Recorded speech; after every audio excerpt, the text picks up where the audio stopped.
All right, welcome in everybody to another Depth Dive.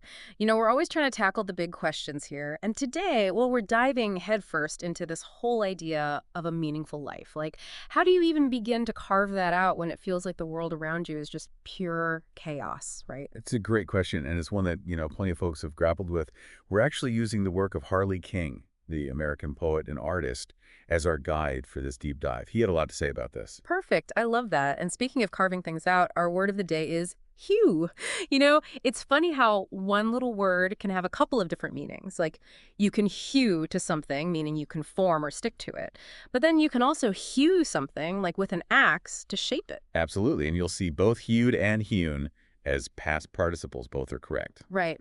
So our mission today, and this is where it gets really interesting for all of you listening, is to unpack King's ideas and see if we can't use them to help you navigate the chaos out there, and who knows, maybe even shape a life that truly resonates with you. I think that's a great way to put it. And what's really interesting is how King starts off. Right from the beginning, he emphasizes the importance of recognizing your own existence. It sounds simple, but it's profound. You're here, and the journey to becoming who you are is an exercise in free will. It's like saying, hey, you're on the playing field, now what are you going to do? But here's the thing, it's not a blank slate, right? Like, King makes it clear that a certain level of chaos, well, it just is. You didn't create it, it's the backdrop. It pre-exists you. Exactly. And this is where that dual meaning of hue becomes important. It's not just about shaping your own life, it's also about acknowledging the existing shape of the world around you. Okay, I'm starting to see where this is going. So we're not in complete control, but we have choices to make within the existing framework. Right. And this leads King to this idea of riding the wave of chaos, making it work for you. Okay, I've heard that before, right? Like making lemonade out of lemons. But I'm guessing King goes deeper than that. Oh, absolutely. It's not just blind optimism. It's more about finding a way to work with the world as it is, not against it. Less brute force, more like, skillful navigation. Okay, I like that. Skillful navigation. So how do we, the listeners, do that? It's about, well, think of it this way. It's about identifying the currents within the chaos and learning to use them to your advantage.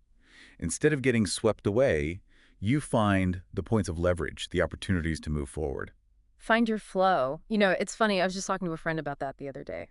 It's remarkable how often that concept comes up, isn't it? And King really hones in on that. He talks about finding a personal flow within the chaos, something that's in sync with your own internal rhythm. So it's not about forcing yourself into some predefined mold. Not at all. It's about discovering your unique way of moving, like you said, finding your flow within the existing turbulence. And that flow, that rhythm, that's got to be different for everyone, right? Of course. Yeah. That's what makes this so exciting. Your flow won't look like anyone else's. It's about tapping into your own values, your skills, what feels right for you. Like an internal compass guiding you through all the external noise and uncertainty. I like that. But, everyone loves a good payoff, right? Does King offer any rewards for finding that flow? Oh, he does. And they're pretty big rewards, too. Uh, He suggests you could reach heights you never even imagined, experience entirely new states of being, things that were just like completely unknown to you before. okay, yeah. That's pretty motivating. It's not just surviving the chaos. It's like leveling up in a video game or something. That's a great analogy Yeah. because it really does reframe the challenge. You're not just enduring the chaos, you're using it as a catalyst for growth and discovery. And I love how King brings it all together with this message about dreams, having those big mountain-sized dreams and then having the courage to actually go after them. That's such a crucial point because dreaming alone isn't enough. It's about action, right? It's about actively hewing a path for yourself. Like Yeah. he uses the word scale for a reason. That implies effort, intention, and facing some obstacles. It's active. It's not passive. You're shaping your own journey, even when the terrain is rough. It reminds me of this cartoon King uses in his work. It's this guy who sets out to sculpt the statue but ends up with a couch. Ah, yes, that's a classic. Right. It's funny, but it makes you think too. It shows that even with the best intentions, things might not go exactly as planned. But hey, maybe you end up with something even better, or at least more comfortable. Exactly. It's about accepting the unpredictable. So even when things go a little sideways, something new and potentially even useful can emerge. And that's the beauty of finding your flow.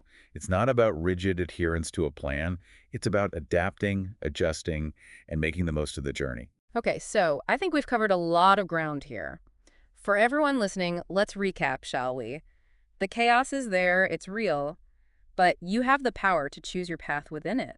It's about understanding yourself, being intentional about who you want to become, and instead of fighting the unpredictable, find your rhythm, find your flow, and work with it to chase those big dreams, even if you end up with a surprisingly comfortable couch along the way.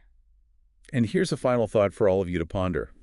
If hewing means shaping and refining, how can you hew your mindset? Like, how can you consciously shape your beliefs and perspective? Maybe that's the ultimate tool for navigating the uncertainties of life. And who knows, you might even stumble upon some unexpectedly awesome outcomes along the way. Great stuff. And that's it for this deep dive. We'll catch you next time. Thanks for listening.